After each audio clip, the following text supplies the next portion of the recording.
नमस्कार, आरोग्य का मॉडर्न युग इस कार्यक्रम में आप सभी का फिर एक बार स्वागत है।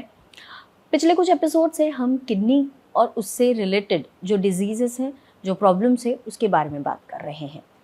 एक प्रॉब्लम जो सामान्यतः हर कोई मतलब रिलेट कर सकता है इस बात से, वो होती है किडनी स्टोन। थोड़ा सा भी पेट अगर दुखे तो आजकल होता है कि कहीं किडनी स्टोन तो नहीं। क्या होता है किडनी स्टोन, क्यों होता है किडनी स्टोन और क्या है इसकी ट्रीटमेंट, इसी के बारे में आज हम बात करेंगे। और बात करने के लिए हमारे साथ मॉडर्न होम्योपैथी के founder chairman doctor Vijay Kumar मानी जी हैं। सर, स्वागत है आपका। सर, शुरुआत में जैसे मैंने कहा कि हद से ज़्यादा या अनकंट्रोलेबल ऐसा अगर पेट दर्द होता है तो सबसे पहले जो शंका आती है वो होती है कहीं ये किडनी स्टोन तो नहीं। तो किडनी स्टोन क्या होता है एग्जैक्टली? जो आप दर्द की बात कर रही हैं उसको कॉलिकी पेन ऐसे बोलते हैं। कॉलिकी मतलब most severe type of pain जो रिलीव नहीं होती, पेन किलर ही लेने की जरूरत पड़ती है। बहुत बार वो पेन के साथ वॉमिटिंग होता है, इतना जोर से दर्द होता है कि लोगों में वॉमिटिंग भी होता है, उसके साथ कुछ बार फीवर भी आ सकता है, यूरिन में खून आ सकता है।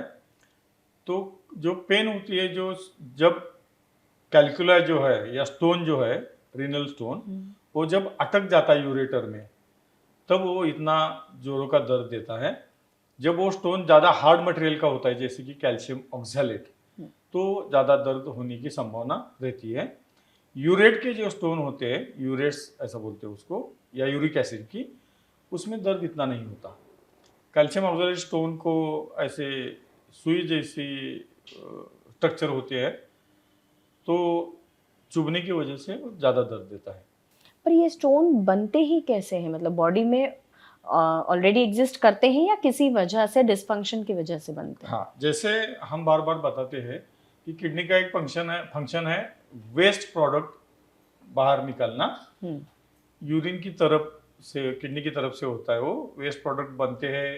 प्रोटीन मेटाबॉलिज्म में, लिवर में जब प्रोटीन आता है, सिंथेसिस होता है, ब्रेक होता है, तब अमीनो एसिड्स पैदा होते हैं और उसके बाद यूरिया पैदा होता है। तो यूरिया रिमूव करना एक किडनी का काम है। और कुछ मिनरल ज़्यादा होते हैं शरीर में, जो ऑब्जर्व हुए होते हैं ब्लड में, तो रिमूव करना किडनी का काम है। जैसे कि calcium oxalate, urates, sulphates, zinc, chloride, ये रिमूव करने के दौरान कुछ बार कि वो किडनी में आते हैं और चले जाते हैं नॉर्मली।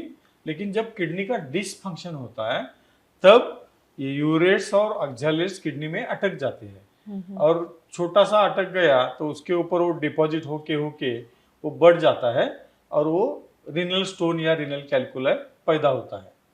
जब वो ऑक्सैलेट का स्टोन रहता है और किडनी से पास होके जब यूरेटर में आता है, तब वो दर्द पैदा करता है, क्योंकि उसको सुई जैसी स्ट्रक्चर होते हैं और वो चुभता है जोर से।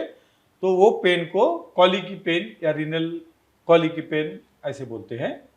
इसी तरह की पेन कुछ बार अपेंडिसाइटिस में भी रह सकती है। उसका डिफरेंशिएट डायग्नोसिस करना जरूरी होता है। अपेंडिक्स जनरली राइट साइड में शरीर में होता है, अपवाद में लेफ्ट साइड में होता है, किसी कम लोगों में। तो जो कॉलिकी पेन रहती है वो फ्लैंक बोलते हैं उसको, उसके ऊपर के बाजू में, या जो किडनी रीजन होता है, जैसे पीठ में दर्द रहता है बहुत जोरों का। दर्द कैन रेडिएट, मतलब दर्द वो पेशाब की जगह तक चला जाता है, पेशाब करने के दौरान भी दर्द हो सकता है, उसके साथ खून भी आता है, कुछ बार पच जैसा डिस्चार्ज भी आ सकता है। ये रीनल कैलकुला जो बीमारी है या किडनी स्टोन की बीमारी है, उसके लक्षण सामान्य लक्षण है। सर, इसके अलावा और कौन से लक्षण होते हैं जिससे हम जान सकेंगे कि ये किडनी स्टोन की वजह से जो प्रॉब्लम हो रही है? नहीं, लक्षण तो अभी जो बताए उतने ही लक्षण होते हैं। टेस्ट कौन सी करा सकते हैं हम? उसके बाद टेस्ट करने की जरूरत पड़ती है डिफरेंशिएट डायग्नोसिस के लिए। टेस्ट में सोनोग्राफी एक महत्वपूर्ण टेस्ट है। क्यूबी मतलब किडनी, यूरेटर और ब्लैडर की सोनोग्राफी करने की जरूरत पड़ती है। सोनोग्राफी में जो रेडियो ओपेक होगा तो दिखा जाएगा, और रेडियोल्यूसेंट, अगर वो कुछ बार स्टोन नहीं दिखेगा उसको रेडियोल्यूसेंट स्टोन बोलते हैं। यूरेट के स्टोन स्पेशली, ऑक्सैलेट के और कैल्शियम के स्टोन जो होते हैं वो रेडियो ओपेक होते हैं, आपको सोनोग्राफी में दिखेंगे या एक्सरे में दिखेंगे। एक्सरे केयू भी करेंगे तो भी पता चलेगा।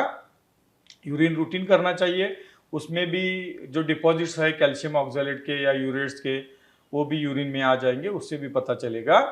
और उससे आप पेशेंट का पिक्चर जो है सिम्टम पिक्चर रिलेट करेंगे तो आपको पता चलेगा कि ये पर्टिकुलर पेशेंट में रीनल स्टोन की बीमारी है, ऐसा पता चलेगा। सर अभी आपने जो बताया ये सारी जो ट्रीटमेंट्स हैं, लेकिन मुझे आपसे ये जानना है कि जो मतलब किडनी स्टोन का ट्रीटमेंट जब शुरू होता है तो ये सामान्य हो सकता है लाइफ पूरा कंप्लीटली इसे हम ठीक कर सकते हैं, और कितना समय लग सकता है लगभग? मॉडर्न होम्योपैथी की विशेषता क्या है, बहुत बार पेशेंट में वारंवार बीमारी होने की फ्रीक्वेंसी रहती है। कुछ लोगों में सालों साल रीनल स्टोन होते हैं क्योंकि उनके किडनी में प्रॉब्लम होता है, डिसफंक्शन होता है, इसकी वजह से डिपॉजिट्स बढ़ते हैं वो और स्टोन तैयार होते हैं। कुछ लोगों में स्टोन बड़े होते हैं, उसको स्टैग हॉर्न कैल्कुला ऐसे भी बोला जाता है। 2 सेंटीमीटर से भी बड़ा स्टोन होता है वो, उसको ऐसे हॉर्न्स आते हैं, जैसे सिंग होते हैं वैसे आते हैं, उसके लिए उसको स्टैग हॉर्न कैल्कुला ऐसे बोला जाता है। बारंबार लोग सर्जरी करके निकालने के बाद भी उनको स्टोन होने की उनमें संभावना ये रहती है होती है। तो ये जो टेंडेंसी है ये मॉडर्न होम्योपैथी की ट्रीटमेंट से पूरी तरह चली जाती है। बहुत से लोगों में बार बार स्टोन होने की जो टेंडेंसी है पूरी तरह चली गई है।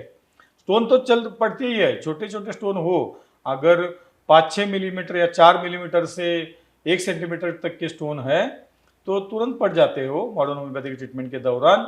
उससे बड़े स्टोन भी धीरे धीरे पिघल जाते हैं और निकल जाते हैं। स्टैगॉन कैल्कुला भी चले जाते हैं लेकिन देर लगती है, तो पेशेंस रखने की जरूरत है स्टैगॉन कैल्कुला अगर होती है तो।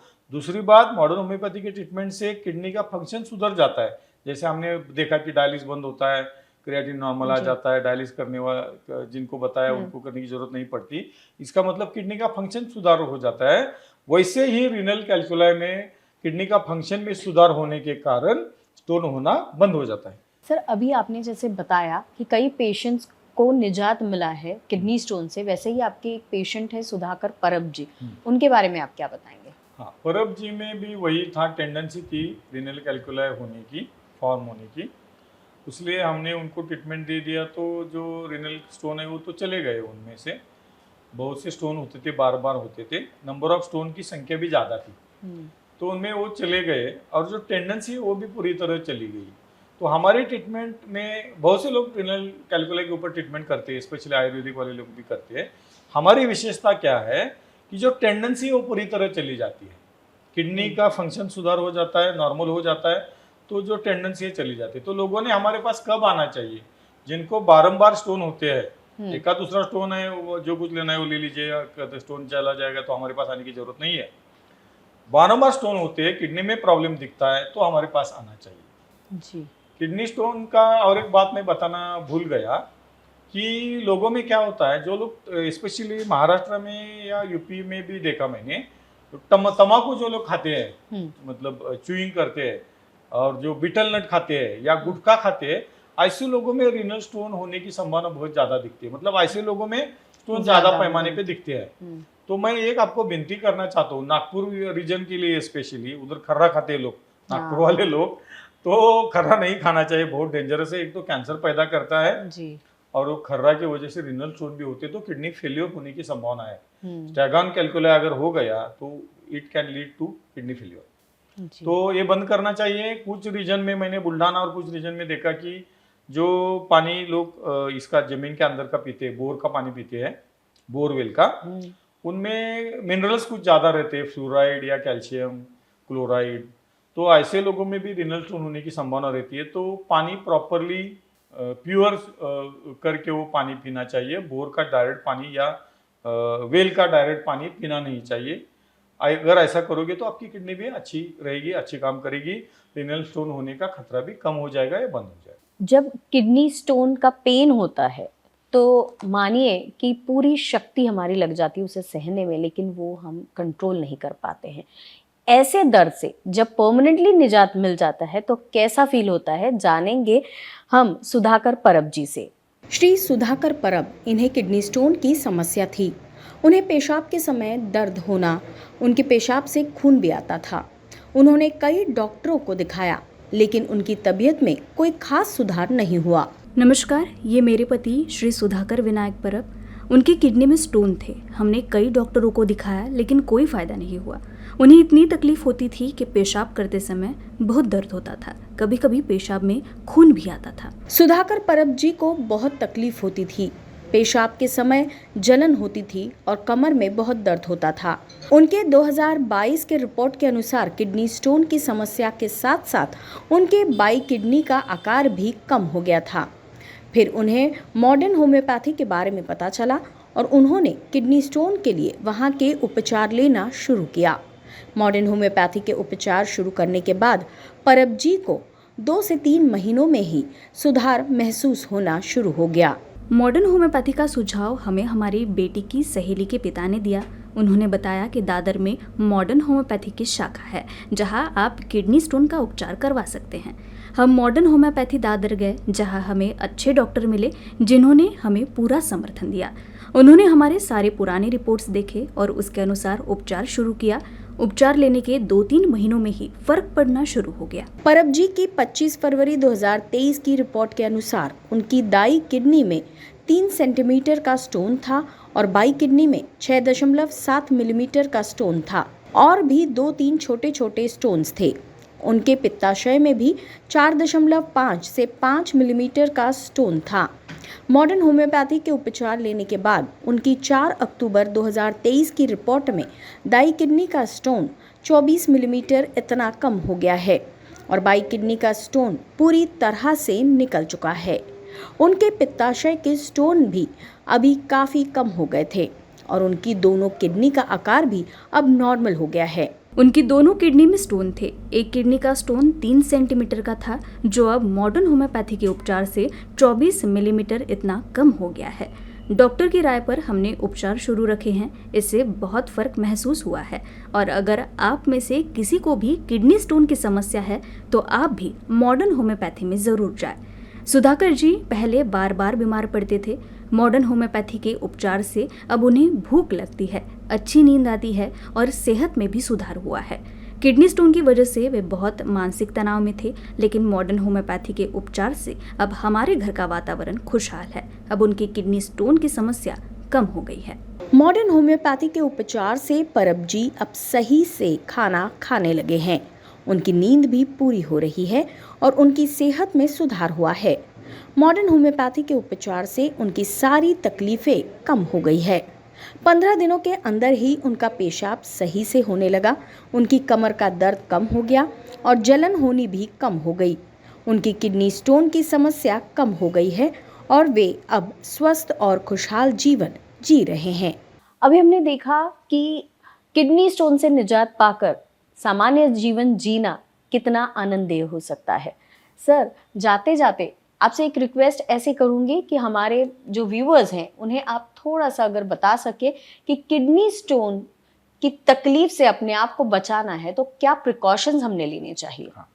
पहली बात, एलोपैथी के ड्रग्स जो है वो भी नहीं खाना चाहिए। वो भी एक कारण हो सकता है। Pain killers, antibiotics, anti tubercular drugs, anti allergic drugs, ये नहीं खाना चाहिए। दूसरी बात, बीटल नट, गुटखा, खर्रा, टोबैको, ये नहीं खाना चाहिए। आपका पीने का जो पानी है वो प्योर है, शुद्ध है, उनमें मिनरल्स की मात्रा ज़्यादा नहीं है, ये देखना चाहिए। अगर ज़्यादा टीडीएस वाला पानी, उसको टीडीएस बोलते हैं, ज़्यादा टीडीएस वाला पानी है तो उसका टीडीएस कंट्रोल करना चाहिए। मशीन अभी मार्केट में बहुत से आए हैं, उसका यूज़ करना चाहिए। अगर ये करोगे आप, और हेल्दी लाइफ महत्वपूर्ण बात है। हेल्दी लाइफ मतलब आपका खाना ऐसा होना चाहिए, उसमें जो कार्बोहाइड्रेट्स है वो कम होने चाहिए। भारतीय फूड में कार्बोहाइड्रेट्स का प्रमाण बहुत ज़्यादा होता है। दूसरी बात, प्रोटीन ज़्यादा मात्रा में रहनी चाहिए। इसको एक्सेप्शन है, किडनी फेलियर में प्रोटीन थोड़ा कम करने की जरूरत पड़ती है। सॉल्ट खाने में कम रहना चाहिए। जैसे पदार्थ जिसमें कैल्शियम ज़्यादा हो, जैसे कि काजू, बादाम या हेजलनट, ऐसे कुछ चीज़ें वो ज़्यादा नहीं, 3-4 से ज़्यादा नहीं खाना चाहिए हर रोज़, उससे पॉइजनिंग भी हो सकता है। तीसरी बात, रेगुलर एक्सरसाइज। रेगुलर एक्सरसाइज आप अगर करोगे, सबसे अच्छी और महत्वपूर्ण एक्सरसाइज है वॉकिंग, उससे बाद है स्विमिंग और तीसरी है साइकिलिंग। रनिंग ओल्ड एज के लिए नहीं है, यंग एज के लिए रनिंग भी कर सकते हैं। अगर ये आप कर सकते हो, करना ही ज़्यादा अच्छा रहेगा, तो आपको लाइफ ज़्यादा मिलेगा। फिर भी आपको कोई तकलीफ रहती है, कोई भी बीमारी, kidney failure, cancer, liver cirrhosis और बाकी की बीमारियां छोड़कर अगर कुछ भी आपके पास, डेंगू भी होता है, मलेरिया होता है, टाइफाइड होता है, तो भी अपने पास ट्रीटमेंट रहती है। कुछ लोगों में 2-2 दिन के बाद भी डेंगू वगैरह रिपोर्ट नॉर्मल आते हैं, प्लेटलेट के, डेंगू चला जाता है, ऐसे भी हमने देखा है। तो मॉडर्न होम्योपैथी के पास modern homeopathy have solution for each and every disease. आप हमारे पास आ सकते हो, उससे पहले हमें परख सकते हो। मैं जो बोलता हूँ ये सच है या झूठ है, उसकी परख करनी चाहिए। मेरे ऊपर डायरेक्ट विश्वास ना करके परखना चाहिए। ज़रूरत पड़े तो पेशेंट्स को मिलना चाहिए, पेशेंट से बात करनी चाहिए। वेबसाइट पे हमारे रिपोर्ट के साथ पेशेंट और टेस्टिमोनियल भी दिए, वो भी आप देख सकते हो। और आपको लगता है कि हम सच बोलते हैं, ये वास्तव में होता है, तो हमारे पास आके ट्रीटमेंट लेना चाहिए। धन्यवाद सर, इतनी अच्छी जानकारी दी आपने, और साथ ही साथ एक मॉरल सपोर्ट भी आपकी बातों से हमारे व्यूवर्स को मिला होगा। तो आज की ये चर्चा यहीं समाप्त करते हैं। अगले एपिसोड में एक नए विषय के साथ फिर हाजिर होंगे। नमस्कार। नमस्ते।